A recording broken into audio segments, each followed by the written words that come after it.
Just beat your self అని. So Japan లో నేను షూట్ చేశాను 1 month. అక్కడ ఫుడ్ దొరకలేదు, వెజిటేరియన్ ఫుడ్ లేదు. మీ వెజ్ ఫుడ్ లో కూడా అదేంటి చికెన్ బ్రాత్ ఆ వాటర్ ఉంది కదా, అలా కుక్ చేశారా? ఐ సెడ్ నేను తిన్నను, పర్లేదు. ఇన్ ద సెన్స్ నాకు ఇంకొక యానిమల్ ని చంపి నాకు ఆ హెల్త్ వద్దు అని. So if you take food I for ever vegetarian. అంతే, ఎక్కడ వెళ్ళినా వెజిటేరియన్. అది ఒక జీవన్ చనిపోతే I can't hurt another person and think that it is okay, they deserve that. Ala I'll never say.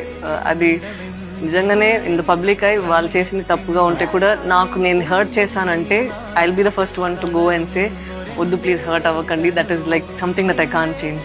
I will put them before my emotions. So అది నాకు ఎక్కడి నుంచి వచ్చింది తెలీదు, but that is a thing that I can never compromise or fight with myself on. Daily meditation. అది చేయలేదంటే I don't know, I feel a little unbalanced. It's a reminder that we are all clock tick అవుతుంది. ఇక్కడ ఉన్న ఒక్కొక్క రోజు help చేయగలిగితే చేయాలి, లేదంటే జస్ట్ బీట్ యువర్ సెల్ఫ్ అని.